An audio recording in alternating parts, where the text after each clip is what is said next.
नमस्कार, times of Swaraj में आप सबों का स्वागत है और मैं हूं संतोष सिंह। और आज हम टाइम्स ऑफ स्वराज में चर्चा कर रहे हैं कि हाईकोर्ट के जिस फैसले पर को लेकर शिक्षक संघ ऐसा समा बांध रहे हैं जैसे वो बड़ी जीत हासिल कर ली हो। जी हां, हम बात कर रहे हैं हाईकोर्ट में जो सक्षमता परीक्षा को लेकर जो याचिका दायर की गई थी, कहाँ केरल, कहाँ दिल्ली, कहाँ से वकील को बुलाया गया था। पूरा लग रहा था जैसे माहौल बनाया गया था कि अरे क्या होने वाला है। सोशल मीडिया पर तो ऐसे लग रहा था जैसे अब तो गई सरकार, सारा कुछ धरा का धरा रह जाएगा। लेकिन जो फैसला आया है उस फैसला में ऐसी कोई बात नहीं है जिससे बहुत ज़्यादा उत्साहित होने की जरूरत है। मतलब उत्साहित होने का कोई मतलब ही नहीं है। जो बात सरकार कोर्ट में कही है उसी बात को कोर्ट ने स्वीकार कर लिया है। अरे भाई, आपको सक्षमता परीक्षा देने के लिए कोई मजबूर नहीं कर सकता। सरकार ने कहा था कि भाई आप अगर नहीं देते हैं तो आप बने रह सकते हैं टीचर, आपको कोई बाहर नहीं निकालेगा, आप उन्हीं के जिम्मे रहिएगा जिनके जिम्मे आप हैं। तो क्लियर कट आदेश है।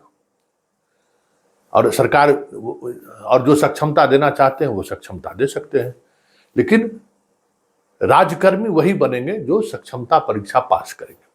ये क्लियर है, स्पष्ट हो जाएगी। जजमेंट की जो कॉपी आई है, जो हमारे वकीलों से जो बात हुई है, उसमें ये स्पष्ट है कि वही नियोजित शिक्षक राज्यकर्मी बन सकते हैं जो सक्षमता पास करेंगे। उसके लिए कोई छूट आपको नहीं मिला है। दूसरी बात, जो सबसे महत्वपूर्ण बात है, जो संघ के लोग कह रहे हैं कि 4 को समाप्त कर दिया गया, 12 को ये कर दिया गया, उससे आपको कोई बेनिफिट मिलने वाला नहीं है। और बाकी चीज़ें हुई कि भाई आपका प्रोमोशनल बेनिफिट, जो बाकी टाइम आपको जो प्रमोशन मिलता है वो वरीयता के लेकर, कहाँ, वो तो सरकार आपको हटाया भी नहीं था।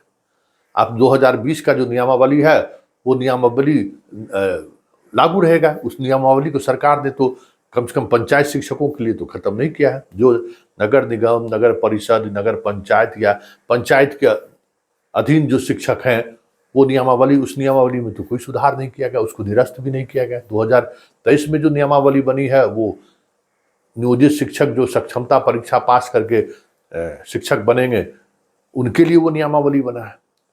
तो ये आप कह सकते हैं कि जो कुछ भी ये दिखाने की कोशिश हो रही है उसमें कुछ बड़ा कुछ फैसला नहीं है। कुछ लोगों ने हमें कहा है कि हम इस फैसले के खिलाफ सुप्रीम कोर्ट जाएंगे, लेकिन एक बड़ी बात ये भी है कि सक्षमता परीक्षा देने से जो शिक्षक बच रहे हैं या फिर सक्षमता परीक्षा के फॉर्म भरने के दौरान जिस स्तर पर फर्जी शिक्षक पकड़े गए हैं, सवाल अब ये भी उठने लगा है कि वाकई में कहीं सक्षमता के आड़ में ऐसे शिक्षक अपने आप को की नौकरी बचाने के फिराक में तो नहीं है। वैसे उसी हाई कोर्ट में सुनवाई हो रही है निगरानी वाले मामले की, जिसका फैसला भी जल्द आने वाला है कि जिनका फोल्डर नहीं मिला है, जो फोल्डर नहीं दे रहे हैं, उनकी सेवा समाप्त कर दी जाए। और उसमें अधिकांश नियोजित शिक्षक ही हैं। तो ये अभी कोर्ट चलेगा, कोर्ट टू कोर्ट चलेगा, इस कोर्ट से उस कोर्ट तक चलेगा। एक बॉल दूसरे के गोल में फेंका जाएगा, दूसरा फिर वापस इस गोल में फेंकेगा। ये चीज़ें चलती रहेंगी, लेकिन इस फैसले से कोई बड़ा फर्क नियोजित शिक्षकों को के सर्विस काल का कोई बड़ा फर्क होगा, ऐसा इस पर कुछ नहीं है। वैसे ब्रजव्यासी जी भी इशारों में बहुत कुछ कहे हैं, तो जरा ब्रजव्यासी जी के सुन लीजिए। और बाकी लोग भी, कई लोग आपके नेता बहुत कुछ सारी बातें कही हैं, उसका कोई मतलब नहीं है। उससे आपको तत्काल कोई बेनिफिट मिलने वाला नहीं है। और न सुप्रीम हाई कोर्ट के किसी हाई कोर्ट के फैसले से ये भी नहीं है कि आपको सक्षमता परीक्षा से राहत मिल जाएगा और आप राज्यकर्मी बन जाइएगा। सक्षमता परीक्षा को लेकर माननीय उच्च न्यायालय के समक्ष हम शिक्षकों की ओर से जो याचिका दायर की गई थी, उसमें आज माननीय उच्च न्यायालय ने अपना फैसला सुना दिया है। और पारित किए गए फैसला के अनुसार जो विशिष्ट शिक्षक के लिए जो सक्षमता परीक्षा के आयोजन की बात थी, उसको माननीय न्यायालय ने कहा कि आप इसको बाध्यकारी प्रोविजन के रूप में नहीं बना सकते हैं कि हर किसी को परीक्षा में शामिल होना ही हो और अनुत्तीर्ण होने वाले को आप हटा देंगे। यह प्रावधान नहीं चलेगा, ये प्रावधान स्ट्रक डाउन किया गया है। हाँ, ये चीज़ अब सभी लोग जानना चाहते हैं कि जो परीक्षा होगी उसका क्या होगा।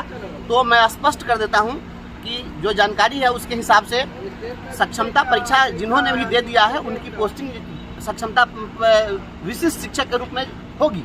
वो जहाँ जिनकी पोस्टिंग होगी वहाँ उनको जाना होगा। लेकिन जो पूर्व से कार्यरत नियोजित शिक्षक हैं, स्थानीय निकाय शिक्षक हैं, वो 2020 नियमावली के तहत बने रहेंगे।